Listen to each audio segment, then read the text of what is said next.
Israel Iran जंग के बीच दुनिया में डूम्सडे प्लान नाम से मशहूर अमेरिका का बोइंग E-4B नाइट वॉच विमान ने चिंता बढ़ा दी है। डूम्सडे प्लान मंगलवार को उड़ान भरता हुआ नजर आया है। इस उड़ान और नए कॉल साइन ऑर्डर 01 के इस्तेमाल ने अमेरिका के सीधे जंग में कूदने की अटकलों को जन्म दे दिया है। अगर ऐसा होता है तो युद्ध का और भी भयावह रूप देखने को मिल सकता है। मंगलवार शाम को लुइसियाना के बॉसियर सिटी से उड़ान भरने के बाद यह विमान रात 10 बजे के बाद वॉशिंगटन डीसी के पास जॉइंट बेस एंड्रयू में उतरा। इसकी उड़ान का रास्ता भी असामान्य माना जा रहा है, क्योंकि इसने मैरीलैंड स्थित बेस पर उतरने से पहले तटीय क्षेत्र का चक्कर लगाया और वर्जीनिया व उत्तरी कैरोलिना की सीमा पर उड़ान भरी। इस असामान्य विमान को फ्लाइंग पेंटागन भी कहा जाता है, क्योंकि यह परमाणु हमले जैसे बड़े संकटों को भी सुरक्षित रख सकता है। यह 35 घंटों तक लगातार हवा में उड़ान भर सकता है। यह एक मोबाइल कमांड पोस्ट के तौर पर काम करता है, जिसे परमाणु संघर्ष का या किसी राष्ट्रीय आपातकाल की स्थिति में अमेरिकी राष्ट्रपति, रक्षा मंत्री और शीर्ष सैन्य नेताओं को सुरक्षित रखने के लिए डिजाइन किया गया है। असामान्य उड़ान और इसका महत्व। मंगलवार शाम 5:56 बजे लुइसियाना के बॉक्सडेल एयरफोर्स बेस से उड़ान भरने के बाद विमान 4 घंटे से अधिक समय तक हवा में रहा।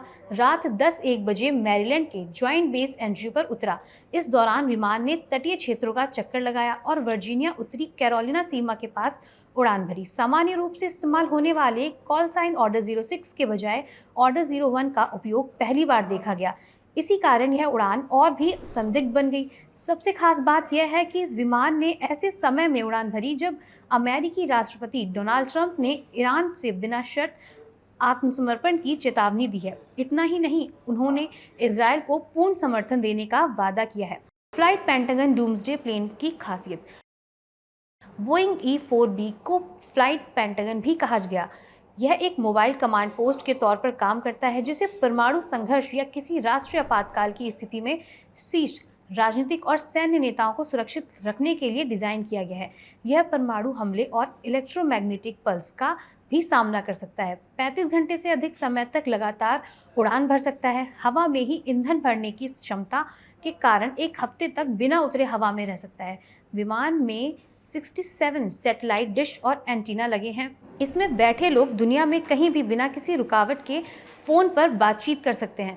डूम्सडे प्लान 112 लोगों के बैठने की क्षमता है। प्लेन में 3 डेक, एक ब्रीफिंग रूम, कमांड सेंटर और कॉन्फ्रेंस रूम और आराम करने के लिए एक जगह भी है।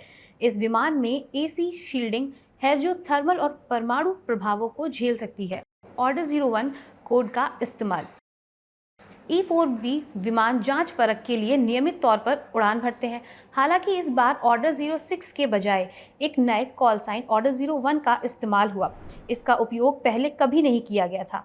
इस नए कोड के इस्तेमाल और मौजूदा समय को देखते हुए यह माना जा रहा है कि अमेरिकी राष्ट्रपति डोनाल्ड ट्रंप ने शायद युद्ध में शामिल होने की तैयारी कर ली है। पहले कब हुआ था इस्तेमाल? अल-कायदा से जुड़े आतंकवादी के 9/11 हमलों के दौरान तत्कालीन राष्ट्रपति जॉर्ज W. बुश ने विमान का इस्तेमाल किया था। 1995 में तूफान ओपल के दौरान federal emergency management agency team को भी इसी विमान से पहुंचाया गया था। क्या अमेरिका भी इजराइल-ईरान संघर्ष में कूदेगा? E-4B विमान की उड़ान और ऑर्डर 01 कोड के इस्तेमाल ने इस आशंका को हवा दी है कि अमेरिका ईरान के खिलाफ लड़ाई की तैयारी कर रहा है। ट्रंप ने ईरान को चेतावनी दी है कि यदि वह अपने परमाणु कार्यक्रम से पीछे नहीं हटता है तो उस पर जबरदस्त कार्रवाई की जाएगी। दूसरी ओर ईरान के सर्वोच्च नेता आयतुल्ला अली खामेनेई ने 2 टूक कहा कि वे किसी भी हालत में अमेरिका के आगे आत्मसमर्पण नहीं करेंगे। दुनिया में बढ़ी चिंता।